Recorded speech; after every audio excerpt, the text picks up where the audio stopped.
चलिए दोस्तों, आज हमारी अकाउंट्स की डिस्कशन को आगे बढ़ाते हैं। आगे बढ़ते हैं टर्मिनोलॉजीज ऑफ अकाउंटिंग में। आज दोस्तों सबसे पहले डिस्कस करने जा रहे हैं दो चीजों के बारे में जिन्हें कहते हैं प्रॉफिट और लॉस। अभी तुम सब जानते हो कि प्रॉफिट क्या है, तुम सब जानते हो कि लॉस क्या है। तो आज के वीडियो में जो ये पहली दो टर्म्स है, इसमें कुछ totally out of the box मेरे को कुछ पढ़ाना नहीं है। तुम लोग के पास बेसिक अंडरस्टैंडिंग है, I just need to extend your understanding to a bit higher level. ठीक है दोस्तों, तो सबसे पहले शुरू करते हैं प्रॉफिट और गेन से। अब देखो, प्रॉफिट है तो उसका दूसरा नाम है गेन। प्रॉफिट बोलो या गेन बोलो, कृष्ण बोलो या कन्हैया बोलो, दोनों एक ही चीज है। ठीक है, so first of all profit and gain are one and the same thing. अभी प्रॉफिट क्या होता है दोस्तों?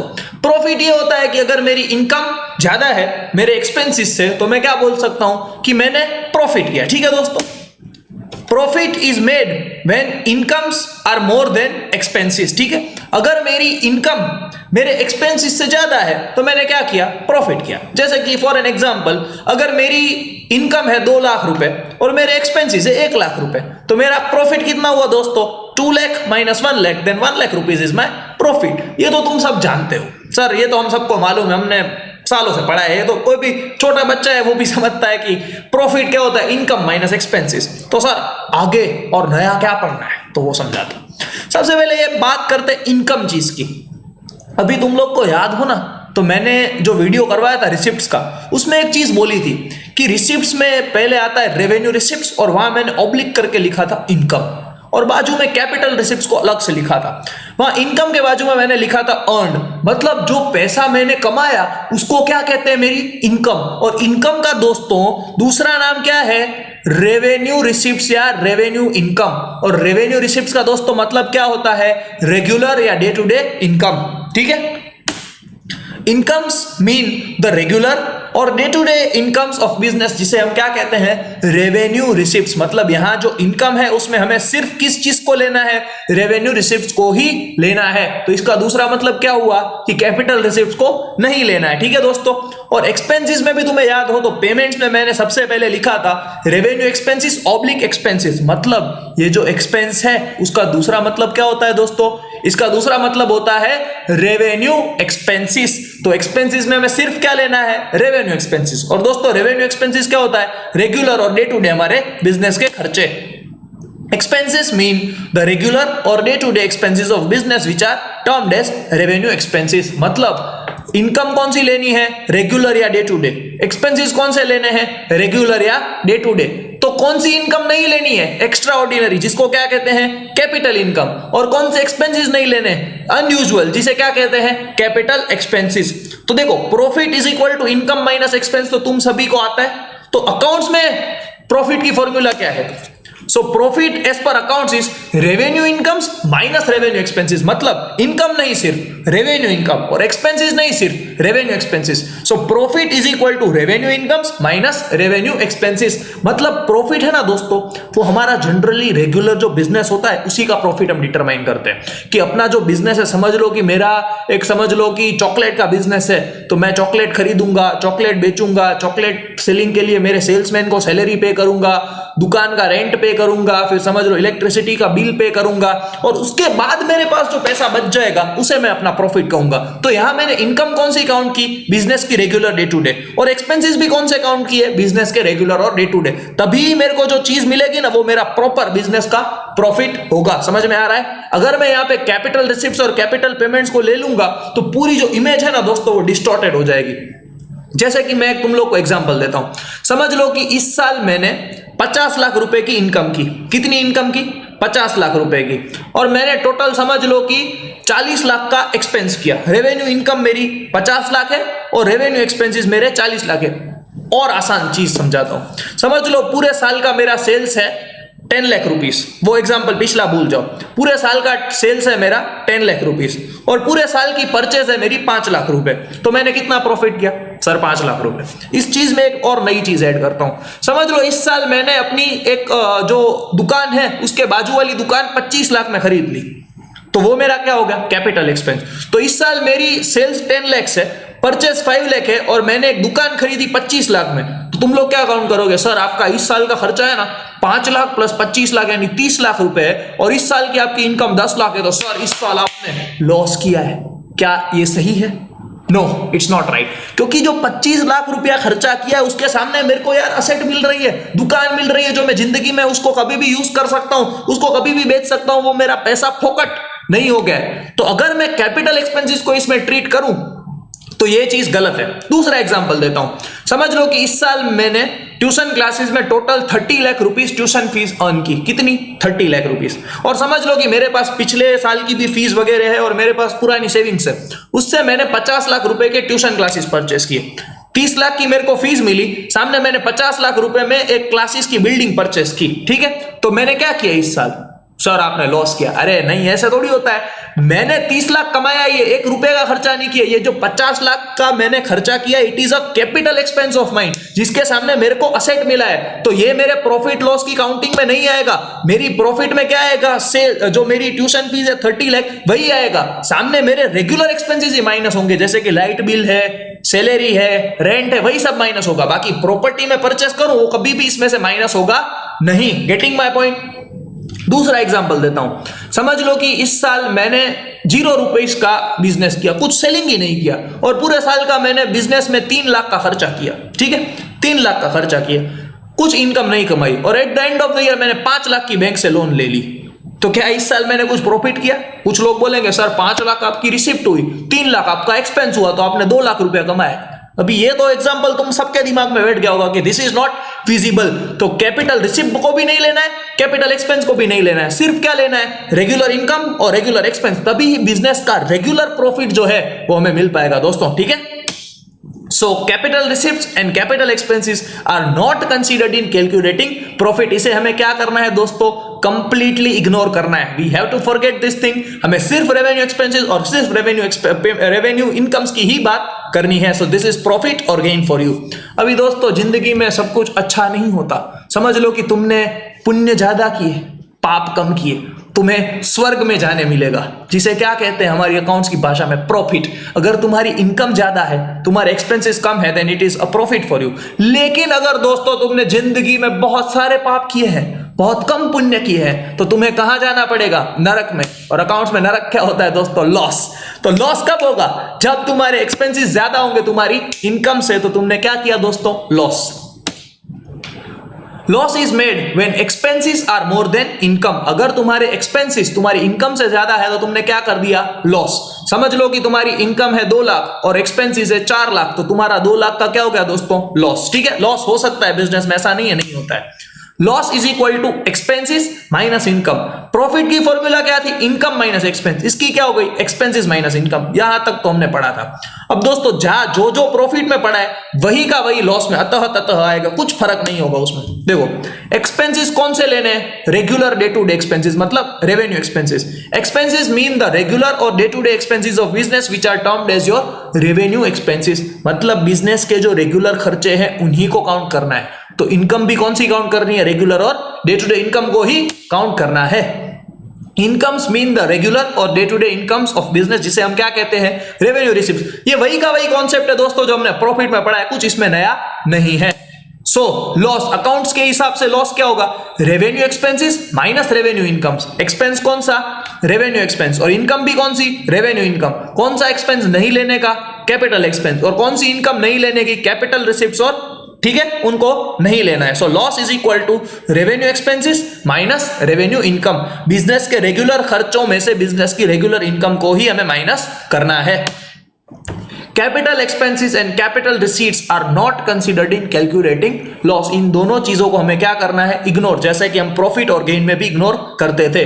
तो फ्रेंड्स यहां पे हमने डिस्कस किया प्रॉफिट और लॉस के बारे में। जहां अगर इनकम ज्यादा है तो हमने प्रॉफिट किया, एक्सपेंसेस ज्यादा है तो हमने लॉस किया। और एक चीज याद रखनी है कि इनकम सिर्फ रेवेन्यू वाली लेने की, एक्सपेंसेस भी रेवेन्यू वाले लेने के, रेगुलर लेने के। कैपिटल इनकम को भी नहीं लेना और कैपिटल एक्सपेंस को भी नहीं लेना है। So with this we complete the discussion of profit और लॉस। अभी एक नए टॉपिक के बारे में डिस्कस करने जा रहे हैं in the next portion of our video, and which is goods. Goods क्या होता है दोस्तों? 2 चीजें तुमने सुनी होगी, एक होगी गुड्स और दूसरा होगा सर्विसेज। गुड्स मतलब ऐसी चीज की जो हम देख सकते हैं, जिसको टच कर सकते हो, जिसमें हम ट्रेड करते हैं। Goods means the items in which a business deals. मतलब जिस चीज का तुम्हारा धंधा है ना दोस्तों, वो तुम्हारे लिए गुड्स है। समझ लो कि किसी की स्टेशनरी की दुकान है तो उसके लिए पेन, पेंसिल, रबर, ये सारा गुड्स है। समझ लो किसी की प्रोविजन स्टोर या सुपरमार्केट है तो ग्रोसरीज है, बिस्किट्स है, चॉकलेट्स है, शैम्पू है, ये सारा उसके लिए क्या है, गुड्स है, ठीक है, क्योंकि उसका धंधा इस चीज का है, ठीक है। अभी ये जो व्यक्ति है सुपरमार्केट वाला, उसके लिए बाकी की कोई चीज गुड्स नहीं, उसके लिए एसी गुड्स नहीं है, टीवी गुड्स नहीं है, फ्रिज गुड नहीं है, वो उसके लिए गुड्स नहीं है। लेकिन अगर इलेक्ट्रॉनिक्स के शोरूम की बात करूं तो उसके लिए ये टीवी गुड्स है, एसी गुड्स है, फ्रिज गुड्स है, फिर ये वॉशिंग मशीन गुड्स है। ये सारी चीजें उसके लिए गुड्स क्यों है दोस्तों? क्योंकि उसका धंधा इस चीज का है। लेकिन यही इलेक्ट्रॉनिक्स का शोरूम समझ लो कि ये डीमार्ट है, ये ग्रोसरी का शोरूम क्या है, डीमार्ट है, और ये इलेक्ट्रॉनिक्स का शोरूम उसके बाजू में क्रोमा, सबको मालूम ही होगा डीमार्ट और क्रोमा। समझ लो कि डीमार्ट एसी का बिजनेस नहीं कर रहा है, लेकिन डीमार्ट में भी एसी तो लगे हुए हैं क्योंकि कस्टमर्स को गर्मी नहीं होनी चाहिए, they have to well take care of it. तो डीमार्ट ने क्या किया पता है दोस्तों? क्रोमा से 2 एसी परचेस की, क्रोमा से 2 एसी परचेस की। अभी क्रोमा जो एसी बेच रहा है वो उसके लिए क्या है दोस्तों, गुड्स है।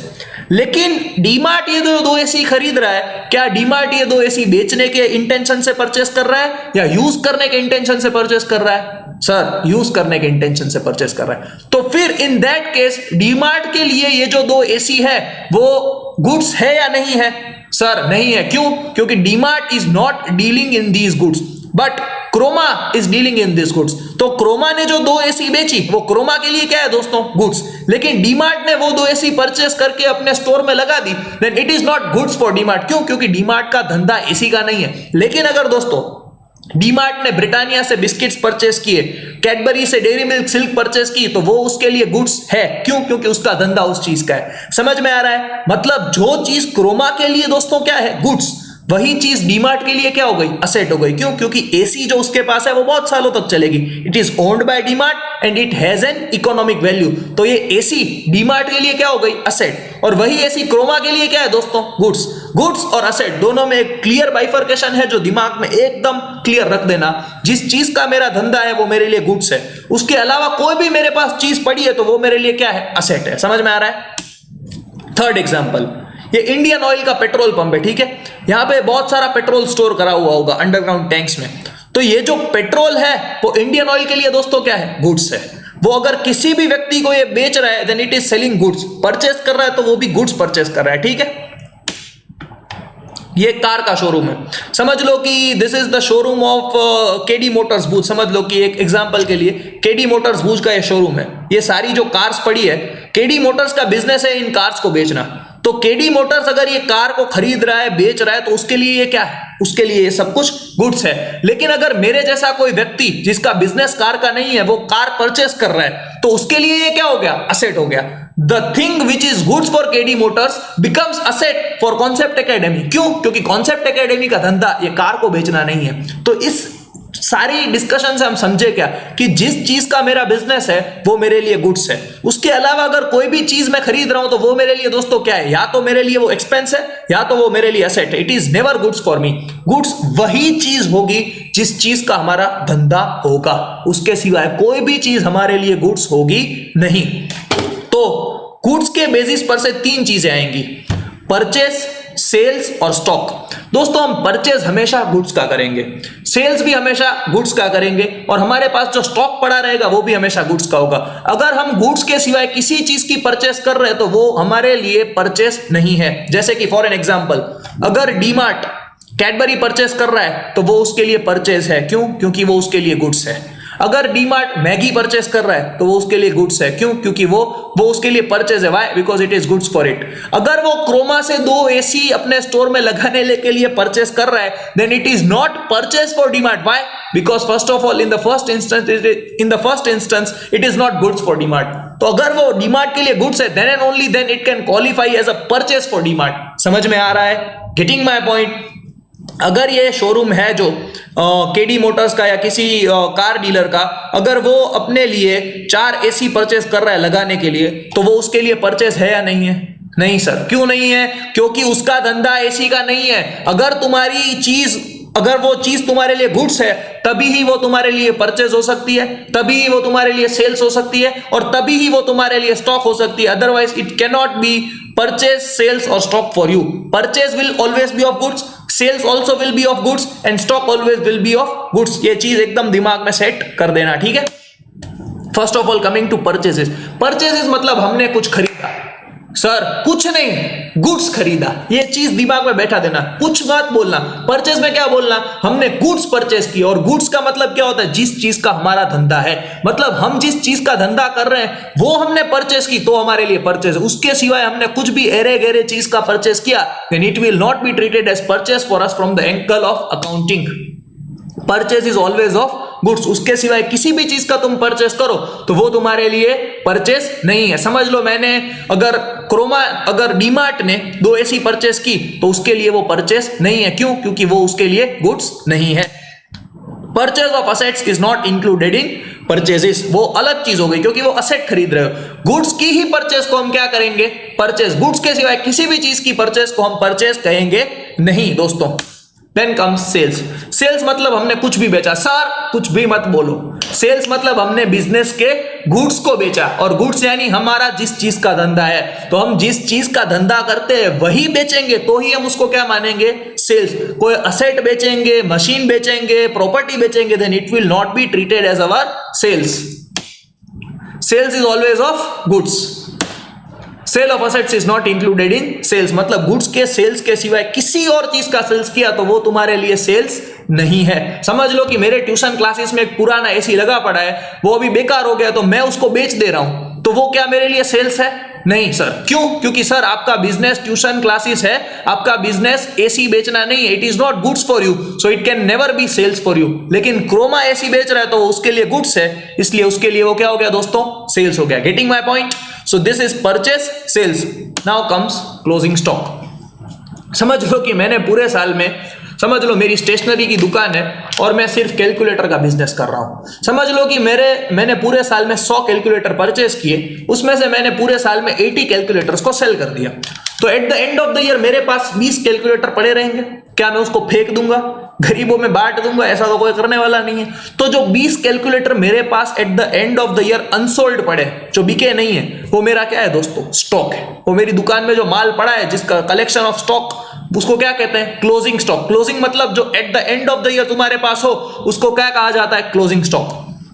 क्लोजिंग स्टॉक यानी कि जो स्टॉक अपने पास बिका नहीं है और अपने पास पड़ा है, अनसोल्ड गुड्स का स्टॉक भी हमेशा किस चीज का होगा, गुड्स का ही होगा। गुड्स के सिवाय किसी भी चीज के स्टॉक को तुम लोग स्टॉक मान सकते नहीं हो। Goods remaining unsold at the end of the year is termed as closing stock, मतलब साल के एंड में जो गुड्स तुम्हारे बिके नहीं, उसको तुम क्या मान लोगे, अपना क्लोजिंग स्टॉक मान लोगे। ठीक है दोस्तों, जो अपने पास गुड्स पड़े हैं वो अपने लिए फिर क्या हो जाएगा, असेट। देखो है गुड्स, लेकिन फिर वो अपने लिए क्या हो गया, असेट हो गया। क्यों? क्योंकि अपने पास वो पड़ा है, it is owned by business and it has an economic value. तो तुम लोग को याद हो तो मैंने स्टॉक जो है वो करंट असेट्स के एग्जांपल में दिया था। करंट असेट्स के मैंने 4 एग्जांपल दिए थे, कैश, बैंक, स्टॉक और डेटर्स। ये जो स्टॉक है वो हमारे लिए क्या हो गया, असेट भी हो गया, लेकिन it will always be of goods. Asset का स्टॉक अलग हो गया, एसी के स्टॉक को इसमें काउंट मत कर रहा, सिर्फ जो गुड्स का स्टॉक है वो हमारा क्या हो गया, क्लोजिंग स्टॉक हो गया, and it is a current asset of our business. ठीक है, stock is always of goods. Goods के सिवाय किसी भी चीज के स्टॉक को तुम स्टॉक नहीं मान सकते, it is not permitted in accounts. Stock of assets और any other item is not included in closing stock, मतलब अगर तुम्हारे पास और कोई भी चीज है, तुम्हारे पास समझ लो कार 2-3 पड़ी है अपने यूज के लिए, तुम्हारे पास कोई एसी पड़ी है, मोबाइल पड़ा है, तो वो तुम्हारे असेट्स है, उसको तुम लोग स्टॉक मान सकते नहीं हो। सिर्फ गुड्स की जो चीजें हैं वही तुम्हारा स्टॉक है। Getting my point? So today we have discussed now in terms of goods we have discussed 3 topics, purchase, sales and stock. ये तीनों गुड्स के अंदर आएंगे। सबसे पहले गुड्स क्या है, goods is the item in which business deals, और उसके 3 एग्जांपल, परचेस हमेशा गुड्स का होगा, सेल्स हमेशा गुड्स का होगा, और स्टॉक भी हमेशा गुड्स का ही होगा। So with this we conclude our today's discussion of new topics. अब तक दोस्तों हमने पिछले वीडियो में 24 टर्म्स 24 टर्म्स डिस्कस किए थे, और आज के वीडियो में प्रॉफिट गेन, लॉस, फिर परचेस, सेल्स, स्टॉक, प्रॉफिट और गेन दोनों अलग अलग काउंट करो तो टोटल 6 टर्म्स आज के वीडियो में डिस्कस की। तो 24 + 6 द टोटल बिकम्स 30। अब तक हमने दोस्तों 30 टर्म्स डिस्कस कर लिया out of 46। So now it's time for us to have a quick revision of all the 30 terms that we have discussed till now. अभी यहाँ पे क्या करना है, मैं एक बाय एक सारी टर्म्स को स्क्रीन पे फ्लैश करता जाऊंगा। तुम लोग को क्या करना है, अगर if you know the term nicely ना, तो सुनना नहीं है, खुद बोलना है कि सर इसका मतलब ये होता है। I can always here your voice, खुद घर पे बोलना है। तो जितना बोलोगे ना उतना दिमाग में चीजें क्लियर होती जाएंगी, ठीक है। First of all we start with business transaction. Business transaction यानी दोस्तों क्या होता है, एक्सचेंज। बिजनेस ट्रांजैक्शन यानी कुछ भी लेन देन कर रहे हैं, एक्सचेंज ऑफ किसका कर रहे हैं, गुड्स या तो सर्विसेज का, फॉर कैश और credit. So business transaction becomes exchange of goods और सर्विसेज ईदर फॉर कैश और for credit. Then event. Event क्या होता है कि दो ट्रांजैक्शंस का रिजल्ट। समझ लो कोई चीज को 100 रुपए में लिया, उस चीज को 200 में बेच दिया, तो 100 रुपए का हमारा जो प्रॉफिट हुआ is an event for us, it becomes an event for us, the result of two transactions. Then we have capital. Owner और बिजनेस दोस्तों दोनों क्या है, अलग अलग है। अगर ओनर ने बिजनेस को कुछ भी दिया, कैश दिया, प्रॉपर्टी दिया, गुड्स दिया, कुछ भी दिया, तो वो क्या हो गया, कैपिटल हो गया, ठीक है। उसी ओनर ने बिजनेस से कैश लिया, गुड्स लिया, स्टॉक लिया, कुछ भी ले लिया, तो वो क्या हो गया, ड्रॉइंग्स हो गया। अगर ओनर बिजनेस को कुछ देगा तो कैपिटल, और वही ओनर अगर बिजनेस से कुछ लेगा तो drawings. Owner and business are two separate person that we know very clearly. फिर आया लायबिलिटी। लायबिलिटी यानी अगर मेरे को किसी को कुछ भी पैसा देना बाकी है, कुछ भी पैसा किसी को भी, then it becomes a liability for me, ठीक है। लायबिलिटी के दो बाइफर्केशन थे ऑन द बेसिस ऑफ कहां से वो इमर्ज हो रही है, इंटरनल एंड एक्सटर्नल। इंटरनल मतलब ओनर को कुछ भी पैसा देना बाकी है, then it becomes internal liability. Internal liability का एग्जांपल क्या होगा, capital, because capital is the amount payable to the owner. और एक्सटर्नल लायबिलिटी मतलब ओनर के सिवाय बाहर के किसी भी व्यक्ति को कुछ भी पैसा देना बाकी है, then it is an external liability for the business, ठीक है। Then on the basis of duration there were two types of liabilities, current liability and non-current liability. Current liability means liabilities which are payable in less than 1 year, मतलब एक साल से कम period में जिन liabilities का हमें payment करना है वो क्या हो गई, करंट लायबिलिटी। किसी से उधार में गुड्स परचेस किया तो वो current liability. Non current liability यानी लॉन्ग टर्म लायबिलिटी, कि जिसका पेमेंट हमें ग्रेटर देन 1 ईयर में करना है। जैसे कि समझ लो किसी बैंक से लॉन्ग टर्म लोन लिया हो, तो वो सारे क्या हो जाएंगे दोस्तों, नॉन करंट लायबिलिटी, ठीक है। फिर आया असेट। असेट मतलब मेरे पास कोई प्रॉपर्टी है, या तो मेरे को किसी से कुछ पैसा लेना है, कुछ भी अच्छा मेरे पास है ना तो वो असेट, और कुछ भी बुरा है वो लायबिलिटी। असेट यानी कुछ भी प्रॉपर्टी है या किसी से पैसा लेना है। दो कंडीशंस मैंने बताई थी। फर्स्ट, ओन्ड बाय बिजनेस, मतलब बिजनेस की ओनरशिप होनी चाहिए। Second, has an economic value. ये दो चीजें अगर किसी के पास भी हो तो वो हमारा क्या हो गया दोस्तों, असेट हो गया, ठीक है। अभी असेट के 3 बाइफर्केशन थे। First, on the basis of visibility. Visibility के बेसिस पे सबसे पहले ऐसे असेट्स आएंगे कि जिन्हें हम टच और सी कर सकते हैं, मतलब जिसको प्रेस करने से टन आवाज आए उसको क्या कहते हैं, tangible assets. The assets which we can touch and see. Generally तुम लोग जिन चीजों को असेट समझते थे वो सारे टेंजिबल थे। Car, chair, furniture, table, land, building, machine, सारे क्या हो गए, टेंजिबल असेट्स, ठीक है। दूसरा, ऐसे असेट्स की जिन्हें हम टच एंड सी नहीं कर सकते but still they provide benefit to our business, they are termed as intangible assets. Intangible assets के 4 एग्जांपल्स हमने देखे थे। पहला था गुडविल।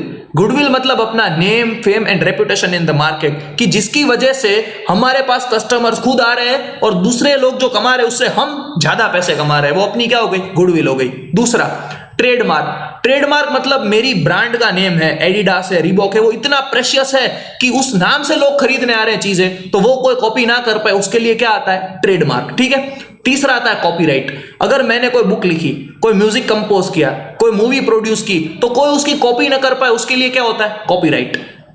चौथा आता है पेटेंट। अगर मेरे पास कोई आइडिया है, वो आइडिया को चुरा ना ले, उसके लिए मैं क्या रजिस्टर करवाऊंगा, patent. So these were the 4 examples of intangible assets, ठीक है। Then continuing our discussion on assets on the basis of duration, there are 3 types of assets. First is liquid assets. Liquid assets मतलब ऐसे assets की जिनके पैसे तुम्हें अभी के अभी तुरंत पैसे मिल जाएंगे, which can be easily converted into cash immediately. इसके examples cash balance, bank balance, और तीसरा उसका एग्जांपल हमने देखा था डेटर्स। डेटर्स का मतलब फिर से दोस्तों बता देता हूं, debtors means the customers to whom you have sold goods on credit. मतलब उधार में अगर तुमने किसी व्यक्ति को गुड्स सेल किए हैं तो तुम्हें उससे पैसा लेना बाकी है, then it becomes a liquid asset for you, ठीक है। Then we have current assets. Current assets मतलब ऐसे असेट्स की जिनके पैसे हमें लेस देन 12 मंथ्स में रियलाइज, लेस देन 1 ईयर में रियलाइज हो जाएंगे। इसके एग्जांपल्स कैश, बैंक, डेटर्स मतलब क्रेडिट वाले कस्टमर्स, और एक चीज और आएगी स्टॉक। स्टॉक अभी आज हमने जो देखा ना, स्टॉक हमेशा दोस्तों किसका होगा? गुड्स का ही होगा। सो stock is not a liquid asset but it is a current asset, क्योंकि स्टॉक आज के आज नहीं बेच सकते लेकिन 12 महीने में तो आराम से बेच सकते हैं। ठीक है दोस्तों। Then the third category non current assets, जिसका दूसरा नाम है फिक्स्ड एसेट्स। ऐसे एसेट्स की जिनका ड्यूरेशन ग्रेटर देन 1 ईयर होगा। Land, building, machine, furniture, table, car, ये सारे क्या होंगे? फिक्स्ड या नॉन करंट एसेट्स। ठीक है। फिर third bifurcation on the basis of existence. ऐसे एसेट्स की जो फिजिकली और एक्चुअली एग्जिस्ट करते हैं उन्हें हम क्या कहते हैं? Real assets. मतलब जितनी चीजें हम लोग जिसको एसेट समझते हैं they are all real assets. ठीक है। और एक चीज आती है फिक्टिशियस एसेट। फिक्टिशियस एसेट मतलब एक्चुअली वो एसेट नहीं है, हम उसे बेच के कुछ पैसा भी नहीं कमा सकते, but still they give some benefit to us. Fictitious asset का कॉन्सेप्ट है वो हिडन है डिफर्ड रेवेन्यू एक्सपेंस में। ऐसे खर्चे जिनका फायदा हमें 1 साल से ज्यादा पीरियड के लिए मिलेगा, हम उन खर्च के टुकड़े कर देंगे, बाइफर्केशन कर देंगे, डिवाइड कर देंगे। तो उन खर्चों का जो हमने बाइफर्केशन और डिवीजन किया उसे हम क्या कहते हैं दोस्तों? फिक्टिशियस एसेट्स कहते हैं। ठीक है। इसके 3 एग्जांपल्स बुक में दिए हैं। First is issue cost of shares. Shares को इश्यू करने में जो खर्चा है वो एक बार लगेगा लेकिन पैसा जिंदगी भर यूज करने मिलेगा।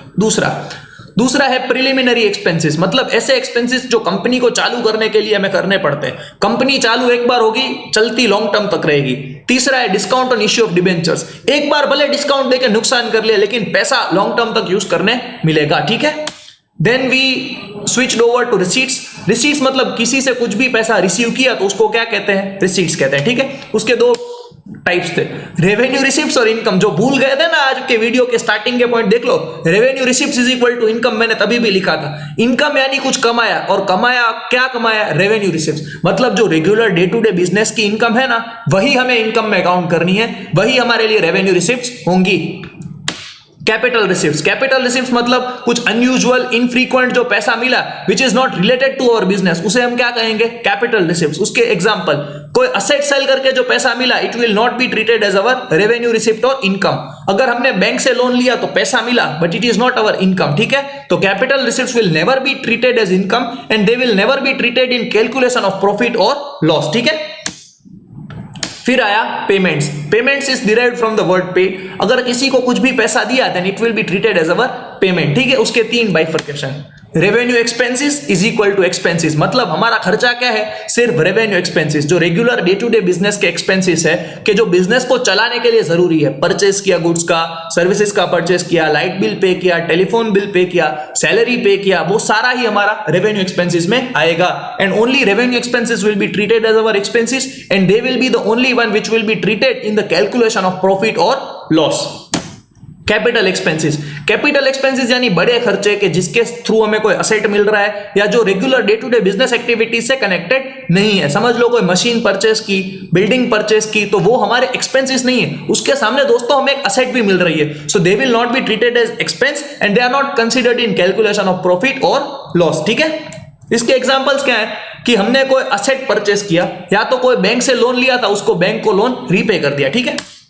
डिफर्ड रेवेन्यू एक्सपेंस अभी फिक्टिशियस असेट के टाइम में हमने डिस्कस किया। ऐसे खर्चे जिनका फायदा 1 साल से ज्यादा मिलेगा उसके हम क्या कर देंगे? टुकड़े, पीसीस या बाइफर्केशन कर देंगे इनटू मोर देन 1 ईयर। ठीक है। फिर आज जो चालू किया, profit is equal to gain. अगर मेरी इनकम मेरे एक्सपेंसेस से ज्यादा है तो मैंने क्या किया? प्रॉफिट। सर कौन सी इनकम? Only revenue income. कौन से एक्सपेंसेस से ज्यादा है? रेवेन्यू एक्सपेंसेस से। So when my revenue expenses are when my revenue incomes are more than my revenue expenses then it will be treated that I have made a profit और gain and two things will be ignored in this calculation. Capital receipts will be ignored and capital expenses also will be ignored. Then comes loss. When my expenses are more than my incomes, it will be treated that I have made a loss. Which expenses? Revenue expenses.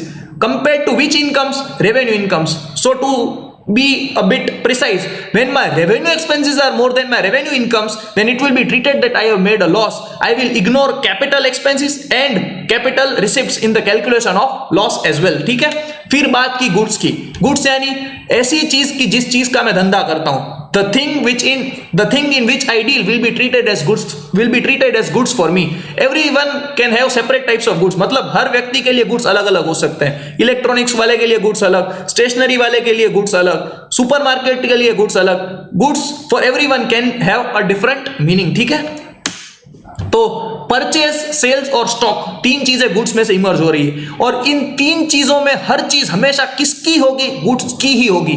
Purchase will always be of goods. किसी एरी गेरी या अलग चीज के purchase को हम purchase मानेंगे नहीं. ठीक है, क्रोमा के लिए सिर्फ एसी, टीवी, फ्रिज ही परचेज है, बाकी वो कुछ भी ले, it is not purchase for it. समझ लो कि अभी कोरोना है और क्रोमा वालों ने समझ लो हैंड सैनिटाइजर परचेज किया, तो वो उसके लिए गुड्स नहीं है. क्यों? क्योंकि वो अपने खुद के यूज के लिए ले रहे हैं. सेलिंग, वो ट्रेडिंग के इंटेंशन से उस चीज को परचेज कर नहीं रहे हैं. ठीक है, sales also will always be of goods.